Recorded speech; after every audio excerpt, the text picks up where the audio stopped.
Hi guys! For today's video guys, i-share ko sa inyo yung mga limang elemento para makabuo ng isang perfectong salad. So ano nga ba yung itong mga limang elemento para makabuo ka ng isang perfectong salad?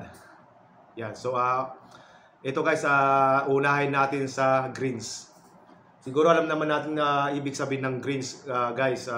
Ito yung mga lettuce, mga iceberg,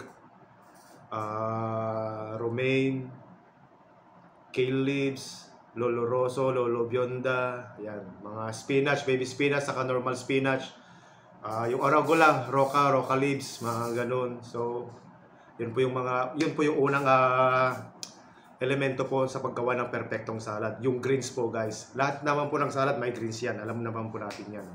So, ang pangalawa natin guys ay yung sweetness. Sweet element guys, sweet elements.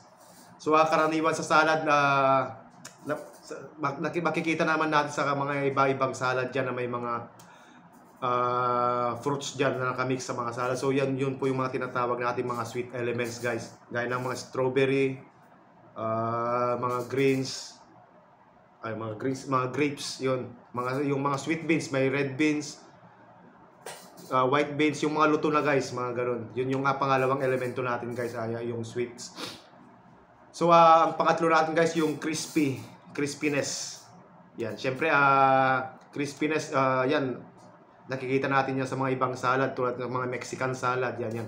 Makikita natin yan, gaya ng mga deep fry na wonton wrapper, mga Shanghai wrapper.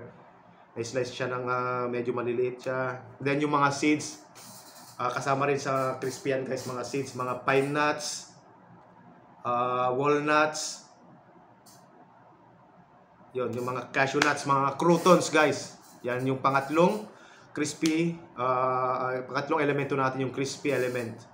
So yung pang-apat natin guys, creamy element.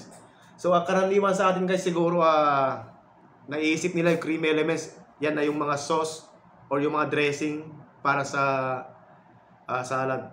So hindi po yun guys. Cream elements, yun, nasasama po dito yung mga cheese. Yan.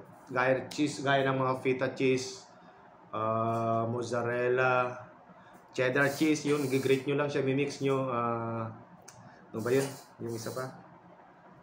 Parmesan cheese. Yan. Mga lahat ng cheese guys. Yung avocado pwede rin yung cheese guys. Pwede rin isama sa cream element yan, avocado. So, ito na yung una, greens. Tapos sweet element, crispy, cream. Tapos yung panglima natin guys, ito na yung dressing. Yan. So, marami tayong nagagawang mga dressing guys. Kung yung mga di pa masyadong kabisado yung mga dressings, pwede po na tayong mag-search sa mga YouTube o sa Google natin kung kasi may mga iba-iba po tayong dressings, mga pwede natin gamitin sa ating salad, yung mga pwede nating balsamic, yung mga coriander dressing, yung honey mustard, pwede rin yung gawin yan. Mga vinaigrettes, saka yung mga Caesar dressing, yan. Marami po tayong dressing na pwedeng gamitin sa ating salad. So, yun lang po ang ating mga limang elemento para makabuo ng perfectong salad guys. Una po ay yung greens, yung sweet element, yung crispy element, creams or yung creamy, at saka yung dressing guys. So every time i-check nyo po yung mga kung ano yung po yung mga meron kayong ingredients. So pwede na po kayo makabuo ng isang perfectong salad. Okay. Yun lang po guys, at papasok na po ako guys.